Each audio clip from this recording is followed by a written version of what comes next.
बिस्मिल्लाहिर्रहमानिर्रहीम। अस्सलाम वालेकुम नाज़रीन, आप यूट्यूब चैनल देख रहे हैं, मैं इमरान खान हूँ। सबसे पहले तो मुस्लिम लीग नून ने बाकायदा ये फैसला कर लिया कि किसी सूरत भी उन्होंने किसी किस्म की कोई लड़ाई नहीं लेनी। वजह यह है कि लड़ाई आप लेते हैं अवाम के बलबूते पे, और नवाज शरीफ ये बड़ी अच्छी तरह जानते हैं कि अवाम उनके साथ नहीं है। ना लोग उन्हें वोट डालते हैं, ना लोग उनके साथ चलते हैं। तो सिर्फ कारकुनों की बुनियाद के ऊपर आप एक बड़ी लड़ाई एस्टेब्लिशमेंट से या एस्टेब्लिशमेंट के लोगों से नहीं ले सकते। मियाँ साहब को इस बात की समझ आ गई है कि अब वो एस्टेब्लिशमेंट से नहीं लड़ पाएंगे, क्योंकि अवाम उन्हें कभी भी वोट नहीं डालेगी। और वो वैसे भी उनकी जो फार्म 47 की सीट है वो यास्मीन राशिद साहिबा के मुकाबले में बहुत ख़तरे में है। यानी नून लीग वालों के बारे में दावा जो था कि ये कभी ना कभी इनकलाबी बन जाएंगे या अपने बयानियों को निकाल कर उसको टाकी शाकी मारेंगे, कोशिश की, हल्के बुल्के बयानात भी दिए गए, लेकिन फिर वो भाग गए और पार्टी ने ये फैसला किया कि किसी किस्म का रिस्पॉन्ड नहीं करना, बल्कि अगर कोई तनकीद करता है या बदतमीज़ी करता है तो उसको इग्नोर करना है। वजह सिर्फ ये है कि इनके पास अवामी ताकत नहीं है, बिल्कुल नहीं है, थोड़ी सी भी नहीं है। अगर थोड़ी सी भी होती तो कुछ ना कुछ कर लेते। देखे ना, हमारे कुछ दोस्त हैं वो ये कह रहे थे कि मियाँ साहब ने मामलात अपने हाथ में लेने का फैसला कर लिया। तो मियाँ साहब मामलात अपने हाथ में कैसे ले सकते हैं? हाथ में तो उनके बुरश है। मियाँ साहब हाथ में, मैंने आपको पहले कहा था, मियाँ साहब अपने हाथ में ब्रश ही पकड़ सकते हैं, पॉलिश पकड़ सकते हैं, जूता पकड़ सकते हैं, लेकिन मियाँ साहब मामलात अपने हाथ में ले लें, इनकलाब लें या खुलकर अपनी सियासत करें या वो एंटी एस्टेब्लिशमेंट हो जाएं, यह बहुत मुश्किल लगता है। मियाँ साहब एस्टेब्लिशमेंट के साथ ही चलेंगे। मियाँ साहब और जरदारी साहब में अब मुकाबला इस बात का नहीं है कि कौन कितना एंटी एस्टेब्लिशमेंट है। इन दोनों में मुकाबला इस बात का है कि कौन ज़्यादा एस्टेब्लिशमेंट को सपोर्ट करता है, कौन ज़्यादा एस्टेब्लिशमेंट को सर्व कर सकता है। और देखिए ना, मसला ये है कि मियाँ साहब जैसे ही कभी लड़ेंगे आसिम मुनीर साहब से और शहबाज शरीफ साहब लड़ेंगे आसिम मुनीर साहब से, तो आसिम मुनीर साहब ने और तो कुछ नहीं करना, उन्होंने इमरान खान साहब को अंदर रखने का जो बंदोबस्त किया हुआ है वो बंदोबस्त सिर्फ वो ख़त्म कर दें और अदालत के ऊपर दबाव डालना बंद कर दें, तो इमरान खान बाहर आके खुद ही इनको निमट देगा। और आसिम मुनीर को इस बात का डर है कि इमरान खान मुझे भी नहीं छोड़ेगा, लिहाजा आसिम मुनीर साहब भी इनके साथ मिलकर चलने के लिए जो है वो मजबूर है, तो ये मिलकर ही चलते रहेंगे। नून लीग ने हल्की फुल्की बातचीत की है, मोहसिन नकवी को सुनाई है, राना सनाउल्लाह ने भी बातचीत की कि मैं तो चाहता था जवाब दिया जाए, लेकिन मेरी पार्टी ने फैसला किया कि अब मोहसिन नकवी को किसी किस्म का जवाब नहीं दिया जाएगा। अच्छा, मोहसिन नकवी को तो जवाब देना दूर की बात है, DGI-SPR को भी इन्होंने जवाब नहीं दिया। चलो, मोहसिन नकवी तो आसिम मुनीर के अजीज़ है ना, बहुत करीबी हैं, लेकिन DGI-SPR तो एक सरकारी मुलाजिम है, बिल्कुल ही और निचले रैंक का। DGI-SPR ने जो कहा उसको भी इन्होंने जवाब नहीं दिया, बल्कि एक लफ्ज़ का भी जवाब नहीं दिया। तो सबसे पहले ये जो शुदनी छोड़ी थी ना कि मुक्तदरा या एस्टेब्लिशमेंट का कोई झगड़ा हो गया PMLN के साथ और वार्निंग शॉर्निंग हो रही है, ये सबसे पहले छोड़ी थी सुहेल वड़ाइच ने। उन्होंने इस बात का आगाज़ किया था, जिससे बहुत सारे लोगों के पेट में मरोड़ उठ गए थे। फिर अंसार अब्बासी साहब को दिन रात ये गम खाया जा रहा था कि मेरे कायद का कोई बेड़ा गर्क ही ना हो जाए दोबारा से, तो उन्होंने बहुत राब्ता किया, तो उन्हें बताया गया आराम से सो जाएं, सुकून करें। अब सार आलम को भी कहा गया कि बिल्कुल नींद पूरी करो, कोई मसला नहीं, असी तुहानू बिल्कुल किसी किस्म का रगड़ा नहीं लान लगे, आराम करें आप। यही बात जो है वो अंसार अब्बासी साहब को भी बताया गया, और वो बेचारे सारा दिन सारी रात जो है वो नून लीग के कारकुनों को हौसला देते रहे, बेफिक्र रहे, मियाँ साहब बिल्कुल इनकलाबी होने नहीं जा रहे, आप फिक्र ना करें। हमाद अजहर ने बड़ा ज़बरदस्त ट्वीट किया था कि नून लीग में लड़ाई सिर्फ एक बात की है कि एस्टेब्लिशमेंट का जो पाँव पकड़ना है वो दायां होना चाहिए या बायां होना चाहिए, बस यही इख्तलाफ है। पूरी की पूरी नून लीग इस बात पे मुत्तफिक है कि पाँव पकड़ना है एस्टेब्लिशमेंट का, लड़ाई इस बात पे कि दायां वाला पकड़ना है या बायां वाला पकड़ना है, भाई इतनी सी बात है। हमाद अजहर ने इसको दरिया को कूजे में बंद किया था, बात हमाद अजहर की बड़ी वजनदार है। बिलावल ने एक बोंगी मारी है, और बिलावल का स्टेटमेंट बड़ा मजे का है। मैं स्टेटमेंट देखता हूँ, मेरे पास पढ़ा हुआ, तो मैं आपको निकाल के सुनाता हूँ। ये ज़रा बिलावल का स्टेटमेंट सुने, यानी बड़े मखसूस अंदाज में जैसे बिलावल बात करते हैं। उन्होंने क्या बात की, बहुत ही मजे का, ये ज़रा सुने आप। और मेरे मुस्लिम लीग नवाज के दोस्तों के लिए जो पैगाम है वो सिर्फ इतना कि आपको वो आवाज़ सुनाई दे रही है, ज़रा गौर से सुने। टिक टॉक, आपकी उल्टी गिनती शुरू हो चुकी है। अच्छा, ये भी बड़ा लतीफ़ा है पाकिस्तान की सियासत में। पाकिस्तानियों ने पता नहीं क्या गुनाह किया था कि ये बच्चा इसको सियासत में लाया गया। ना इसकी कोई औकात है, ना कुछ और, ना कोई सियासी तरबियत है, कुछ भी नहीं है। सिर्फ इसका नाना जो है वो एक जर्नैल ने कत्ल कर दिया था, और इसकी वालदा जो है वो कत्ल हो गई। उसके बाद ये सियासत में आ गया और आगे चेयरमैन लग गया डायरेक्ट। और बहुत सारे लोग हैं, उन्होंने बड़ी कुर्बानियाँ दी। अब तो पाकिस्तान तहरीक इंसाफ में बेशुमार लोग हैं जिन्होंने बिलावल से बहुत बड़ी बड़ी कुर्बानियाँ दी हुई हैं। अब तो बहुत बड़े बड़े लोग, बड़ी बड़ी कुर्बानियाँ देने वाले लोग बाकी पॉलिटिकल पार्टीज़ में भी हैं। यानी ये ना 3 में ना 13 में, असल में शुरू से सोने का चम्मच मुंह में लेकर पैदा हुआ ना, तो इसको बेचारे को ये आदत ही नहीं है शिकस्त की। हर चीज़ इसको घर में प्लेट में रख के मिली है, लीडरशिप भी प्लेट में रख के मिली है। छोटा सा था, इसको उन्होंने कह दिया जी कि आपकी वालदा लिख कर गई है कोई लेटर, उसमें अब आप लीडर हैं हमारे। सब ने कहा ठीक है, यही हमारा लीडर है, किसी ने बात ही नहीं की तो वो लीडर बन गया। तो इसको क्योंकि हर चीज़ सोने का चम्मच मिला हुआ है, प्लेट में रख के हर चीज़ मिलती है, तो जब इससे कोई चीज़ ना मिले ना तो इसका मुझे लगता है ज़हनी तवाज़ुन थोड़ा सा बिगड़ जाता है। अब वो बिगड़ा हुआ बच्चा जो है वो ये कह रहा है कि टिक टॉक। तो बिलावल साहब एक टिक टॉक मैं आपको सुनाता हूँ, गौर कीजिएगा। टिक टॉक, जूते पॉलिश करने का टाइम हो गया। टिक टॉक, अब आपका दोबारा जूते पॉलिश करने का टाइम हो गया। टिक टॉक, अब आपका फिर से जूते पॉलिश करने का टाइम हो गया। आप यही करेंगे और आप कुछ नहीं करेंगे, और आप इस हुकूमत को वहां तक सपोर्ट करेंगे जहां तक कि आपको मिलिट्री एस्टेब्लिशमेंट कहेगी। क्योंकि आपके जो वालिद हैं, जो आपसे बड़े इनकलाबी बने फिरते हैं, वो ये कह चुके हैं अपने मुंह से कि मैं एस्टेब्लिशमेंट के हाथ मजबूत करूंगा, हम सारे मिलकर एस्टेब्लिशमेंट के हाथ मजबूत करेंगे। तो आप जितने मर्जी टिकटॉक करें, हर टिकटॉक के बाद आपको जूता पॉलिश करना पड़ेगा और नून लीग का आप साथ देंगे। अभी तक 5 बजट पास हुए, इन 5 बजट में बिलावल आपने वोट दिया। मुस्लिम लीग नून ने जितना जुल्म किया पाकिस्तानियों पे आपने वोट दिया। अभी तक 2 आईनी तरामीम हुई, इन दोनों आईनी तरामीम में आपने वोट दिया। अभी तक जितना जुल्म और बर्बरियत हुई उसमें आपने हिस्सा डाला। सिंध के अंदर आपने बिल्कुल कुचल के रख दिया सियासी मुखालिफिन को। आपकी बहन को इलेक्शन जिताने के लिए सारे उम्मीदवार उठा लिए गए और गायब कर दिए गए, किसी को डरा के बिठा लिया गया। तो आप बेनिफिशरी हैं इस सिस्टम के। आपने अपना चेयरमैन सेनेट बनाया, आपने अपने सेनेटर्स लगवाए, आपने अपने गवर्नर्स बनाए, आपने 3 सूबों में हुकूमत ली, आपने अपने वालिद गिरामी को सदर पाकिस्तान बनाया इन्हीं जाली वोटों से। तो टिक टॉक जूते पॉलिश, टिक टॉक जूते पॉलिश। बिलावल साहब आपने यही करना है, इसके अलावा ना कोई औकात है इस वक्त आपकी। हो सकता है कभी मुस्तकबिल में, जैसे आपके नाना जो हैं वो भी एक डिक्टेटर के साथ हमेशा उसकी बी टीम के तौर पे, ए टीम के तौर पे रहे और डिक्टेटर को डैडी कहा करते थे जुल्फिकार अली भुट्टो।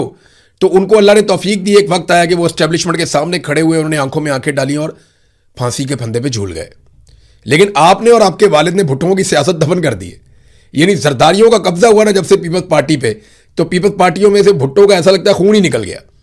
और भुट्टो जो है वो तो बचे ही नहीं बेचारे, बेनज़ीर भी कत्ल हो गई, उसके दोनों भाई भी, उसका वालिद भी, तो सारा खानदान ही उड़ा के रख दिया। तो अब ये जरदारियों के पास चली गई ये पार्टी, तो ये सिर्फ टिक टॉक जूते पॉलिश और कुछ भी नहीं करेंगे। ये यही काम करेंगे जो इन्हें आता है और इस काम के ये लोग अब माहिर बन चुके हैं। नाज़रीन, अलीमा खानम खैबर पख्तूनख्वा में अपनी कंपेन चला रही थी और वो लोगों को मोटिवेट कर रही थी कि मेरे भाई को जेल से निकालने के लिए कोशिश शुरू करो और थोड़ा लोग इकट्ठे हो जाएं। तो वहाँ पे अच्छे बड़े इज्तिमात हुए, बहुत बड़े उनके इस्तकबाल हुए। जब वो DI खान पहुंची तो वहाँ पे इस्तकबाल उतना बड़ा नहीं हुआ। तो उसकी वजह यह है कि जो गंडापुर ख़ानदान है या गंडापुर से, उनकी DI खान में अच्छी खासी वर्थ है। अभी आप उसको निगेट नहीं कर सकते। अभी वो इमरान खान साहब की पार्टी में और उनका अपना एक नैरेटिव है, उनका अपना एक बयानिया है। वो अपने लोगों को जाके बताते हैं हमारे साथ ज्यादती हुई है। तो क्योंकि लोग इमरान खान को पसंद करते हैं और गंडापुर को इमरान खान का साथी समझते हैं, तो वहाँ गंडापुरों के साथ कोई प्रॉपर कोऑर्डिनेशन नहीं हुई, इसका शिकवा कुछ लोगों ने किया और उसकी वजह से कोई बड़ा इस्तकबाल डेरा इस्माइल खान में अलीमा खानम का नहीं हुआ। इसके ऊपर कुछ सवालात भी उठाए जा रहे थे, लेकिन वो कोऑर्डिनेशन का कहा जा रहा है कि कोऑर्डिनेशन नहीं हुई। कुछ लोग कहते हैं जी गंडापुरों ने जानबूझकर नहीं होने दिया। तो ये दोनों एलिमेंट हैं। बहरहाल वहाँ कोई इतनी बात बनी नहीं, लेकिन बाकी जगहों पे बड़ा शानदार इस्तकबाल अलीमा खानम का इमरान खान रिहाई तहरीक के हवाले से हुआ। अब जैसे ही वो पंजाब में दाखिल होती हैं मियाँ वाली में, तो इनके ऊपर क्रैकडाउन शुरू हो जाता है। पुलिस आ गई, पुलिस वालों ने कहा जी आपने तो चले जाना है, ये लोग परेशान हो जाएंगे, इनको उठा के हम जेलों में डालेंगे, इनको उठा के हम गिरफ्तार करेंगे, इनको हम बहुत तकलीफ देंगे। तो पुलिस धमकी लगा रही थी, DSP धमकियां लगा रहा था कि जाएं वापस, और उन्होंने ज़बरदस्ती धकेल के, लाठियां मार के, लोगों को उठा के, घसीट के, जो भी करके, जितनी ब्रूटैलिटी वो कर सकते थे ये करके उन्होंने वहाँ से, ऐसा लग रहा था कि कोई दुश्मन मुल्क ने हमला कर दिया। पुलिस को इतनी मुसीबत पड़ी हुई थी। पुलिस को मैंने इतनी मुसीबत में कभी दहशतगर्दी के वाक़यात में नहीं देखा। पुलिस को मैंने इतनी मुसीबत में, बड़े बड़े सानेहात में नहीं देखा जितनी मुसीबत पुलिस को पड़ जाती है जब भी कभी पाकिस्तान तहरीक इंसाफ के लोग कहीं पे कोई एहतजाज करने के लिए इकट्ठे हो जाएं या एहतजाज करने के लिए आगे बढ़ जाएं। नाज़रीन, अब हालात जो है वो पाकिस्तान की मिलिट्री एस्टेब्लिशमेंट के लिए ये हैं कि DG ISPR जो एक ट्वीट करते हैं, वो उस ट्वीट के कमेंट्स भी अपने बंद रखते हैं, कमेंट्स ही नहीं खोलते अपने ट्वीट्स के। हालांकि वो कहते हैं पाकिस्तान में डेमोक्रेसी है, वो ये भी कहते हैं कि सारे पाकिस्तानी हमसे प्यार करते हैं। तो पाकिस्तानी उनसे कितना प्यार करते हैं ये जानने के लिए उन्हें अपने कमेंट्स तो खोलने चाहिए। हमेशा DGISPR के कमेंट्स खुले रहते थे। ऐसा कभी नहीं हुआ कि DGISPR के जो अकाउंट है ऑफिशियल उसके कमेंट्स बंद हों। हमेशा ये कमेंट्स खुले रहते थे। लेकिन अब ये होना शुरू हो गया कि उनके कमेंट्स बंद कर देते हैं। वो किसी को इजाज़त नहीं देती कि कोई उनके ऊपर कोई राय दे। आज से कुछ अर्सा पहले उन्होंने कमेंट बॉक्स अपना खोला था, लेकिन लोगों ने जिस किस्म की राय दी या लोगों ने जिस किस्म का फीडबैक दिया उसके बाद उन्होंने वापस बंद कर दिया। अब तो हालात ये हैं कि वो फ़ौजी अफसरान की या फ़ौजी जवानों की शहादतों की और कुर्बानियों की जो खबर देते हैं वो खबर देते हुए भी वो कमेंट बंद रखते हैं। लेकिन लोगों ने जिस किस्म की तनकीद की, जब वो कमेंट खोले गए, लोगों को अलाउ किया गया कि वो उसके अंदर अपनी राय दें, तो लोगों ने जो राय दी उस तनकीद से घबरा कर इन्होंने दोबारा इसे बंद कर दिया। देखिए, अगर कोई प्राइवेट आदमी हो ना तो कोई फ़र्क नहीं पड़ता। प्राइवेट आदमी है, वो कहता है जी मैं नहीं तनकीद लेता, मेरी अपनी ऑप्शन है, मैं बंद करता हूँ। लेकिन एक कौमी इदारा है, अगर उसका एक अकाउंट है तो उसमें फीडबैक तो सबसे इंपॉर्टेंट चीज़ है। कौमी इदारा अपने कमेंट्स कैसे बंद कर सकता है? ये एक इदारे की सीट है, यहाँ पे लोगों की राय का एहतराम होना चाहिए, लोगों को उनकी राय देने का हक मिलना चाहिए। और लोग बात जो करते हैं वो लॉजिक के साथ करते हैं। अक्सर बहुत सारे हमारे हुकूमती लोग हैं, वो जैसे ही कोई ट्वीट करते हैं तो वो कम्युनिटी नोट उन्हें लग जाता है, हकायक लोग निकाल कर सामने रखते हैं तो वो बेचारे उनका झूठ पकड़ा जाता है। तो DGISPR को जो है वो अपना कमेंट ज़रूर खोलना चाहिए बॉक्स, ताकि उन्हें पता चले कि नौजवान जो बाशऊर नौजवान है वो उनसे क्या बातचीत करना चाहते हैं। बड़ा अच्छा 2 वे ट्रैफिक चल जाएगा। वो अपनी बात करें, नौजवान अपनी बात करें, तो उन्हें पता चले कि नौजवानों के जज्बात उनके बारे में और उनके अफकार के बारे में क्या है। नादरीन, हमारे कुछ सहाफ़ी जो है ना वो फौरी तौर पे एक्टिव हो जाते हैं कि जनाब मेरी बड़े उच्चे बंदे से बात हो गई है, मेरी बड़ी हाई लेवल पे मीटिंग हो गई है, मोतबर ज़राए से मेरी बात हो गई है, ताकतवर शख्सियत से मेरी मुलाकात हो गई है, मुक्तदरा से मेरा राब्ता हो गया है। और यानी इस किस्म के जो जुमले इस्तेमाल किए जाते हैं ये एक्चुअली जर्नैल है पाकिस्तान के। यानी एक DGISPR है, उससे मुलाकात हो जाए या उसके ऑफिसर किसी और से, किसी मेजर जनरल से या किसी ब्रिगेडियर से मुलाकात हो जाए, इतना ही होता है। एक ISI में हैं जनरल साहब जो देखते हैं मीडिया के मामला, उनसे मुलाकात हो जाए, उनसे बातचीत हो जाए, इतना ही होता है। या कोई सेक्टर कमांडर है उससे बातचीत हो जाए। आर्मी चीफ तो मेरे ख्याल में मुलाकातें करते नहीं हैं और ये कोई मीडिया नहीं लेते, और इससे वो घबराते हैं मेरे ख्याल में। वो मीडिया की बातें चीते हैं, वो इस तरह से नहीं करते जिस तरह बाकी कुछ जर्नैलों में होता है, थोड़ा इनमें नहीं है। तो ये इतने से लोग हैं और इनको जो है मुक्तदरा भी कहा जाता है, इनको ताकतवर हल्के भी कहा जाता है, ताकतवर तरीन शख्सियत भी कहा जाता है। इन्हें कहा जाता है जनाब रियासत की ये सोच है और रियासत ये कह रही है। तो ये इस तरीके से इनसे मंसूब करके चीज़ें चलाई जाती हैं और कुछ भी नहीं है। और ये ख्वाहिशात होती हैं सिर्फ और सिर्फ। एक सहाफ़ी आता है, वो आगे कहता है जनाब कि अब बस टाइम ख़त्म, बिलावल वाला टिकटॉक। तो दूसरा सहाफ़ी आता है, वो कहता है जी कोई टाइम ख़त्म नहीं है, ये ऐसे ही चलेगा, मसला ही कोई नहीं, आप टेंशन ही ना लें। तो इस वक्त जब पूरा पाकिस्तान जल रहा है, इस वक्त पाकिस्तान के अंदर दहशतगर्दी हो रही है, मुराद सईद ने बड़े सीरियस सवालात उठाए और बार बार उठाए। उनके सवालात हमारे सामने मौजूद हैं, लेकिन उन सवालात का जवाब देने की बजाय हम सालसी में लगे हुए हैं कि जनाब हमने अमेरिका की और सुलह करवानी है ईरान की, हमने डोनाल्ड ट्रंप को और नेतन्याहू को खुश करना है। यानी देखो ना, इंडिया की जो हुकूमत है, भारतीय हुकूमत भारतीय शहरियों को खुश करने के लिए कोशिश कर रही है, भारतीय शहरियों की फिक्र कर रही है। बांग्लादेशी हुकूमत बांग्लादेशियों की फिक्र कर रही है। नेपाल की हुकूमत नेपालियों की फिक्र कर रही है। स्पेन की हुकूमत हिस्पानियों की फिक्र कर रही है। तो जो भी हुकूमत होती है वो अपने मुल्क के लोगों की फिक्र करती है। लेकिन हमारी एक अजीब हुकूमत है, हमारे अजीब हुक्मरान है, उन्हें ट्रंप की और नेतन्याहू की फिक्र लगी हुई है कि जनाब उनके लिए कोई प्रॉब्लम क्रिएट ना हो जाए। नाज़रीन, जो गुज़िश्ता दिन गुजरा, इस दिन में आज़ाद कश्मीर में इमदादी सामान जाना था, इंसानी इमदादी सामान आज़ाद कश्मीर में जाना था। बड़े पैमाने पे इसके लिए नाम लिखवाए गए थे।